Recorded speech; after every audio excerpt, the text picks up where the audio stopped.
அஸ்ஸலாமு அலைக்கும். இந்த வீடியோவின் பர்ராத் பற்றி பார்ப்போம். அதற்கு முன்பு இந்த வீடியோவை இப்லீஸ் பார்க்க விடாமல் தடுப்பான். அதனால் அவனை எதிர்த்து அல்லாஹு அக்பர் என்று கமெண்ட் செய்து, லைக் செய்து, சப்ஸ்கிரைப் செய்யவும்.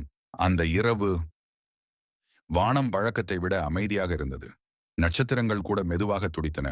ஏதோ ஒரு ரகசியம் இன்று வானத்திலிருந்து பூமிக்கு தாழ்ந்து வருவது போல. அது பராத்தே இரவு. மசூதியின் விளக்குகள் மங்கலாக எரிந்து கொண்டிருந்தன. மக்கள் சிலர் குர்ஆன் ஓதிக் கொண்டிருந்தார்கள். சிலர் துஆவில் கண்ணீர் சிந்திக் கொண்டிருந்தார்கள். அந்த மூலையில் ஒரு இளைஞன். முகத்தில் சோர்வு, கண்ணில் பயம், இதயத்தில் குற்ற உணர்வு. யா அல்லாஹ், நான் நிறைய தவறுகள் செய்துவிட்டேன். நீ என்னை மன்னிப்பாயா என்று சொல்லும்போது அவன் கண்ணீருடன் தரையில் சாய்ந்தான்.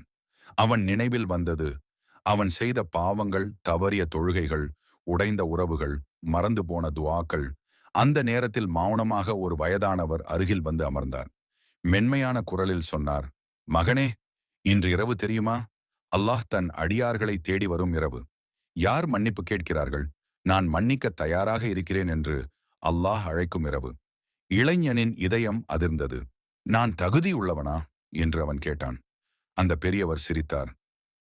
மகனே, தகுதி இல்லாதவர்களுக்காகத்தான் இந்த இரவு. அந்த வார்த்தைகள் அவனின் உள்ளத்தில் தீபம் ஏற்றின. அவன் கைகளை உயர்த்தினான். குரல் நடுங்கியது. யா அல்லாஹ், நான் உன்னிடம் திரும்பிவிட்டேன்.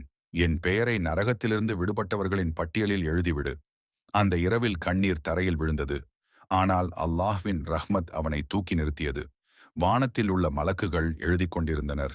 இவன் திரும்பிவிட்டான். அந்த இரவு முடிந்தது.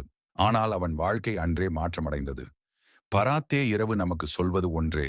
நீ எவ்வளவு தூரம் போயிருந்தாலும் அல்லாஹ்வின் கதவு இன்னும் திறந்திருக்கிறது. இன்றிரவு ஒரு துஆ, ஒரு கண்ணீர், ஒரு உண்மையான மனமாற்றம். அதுவே போதும்.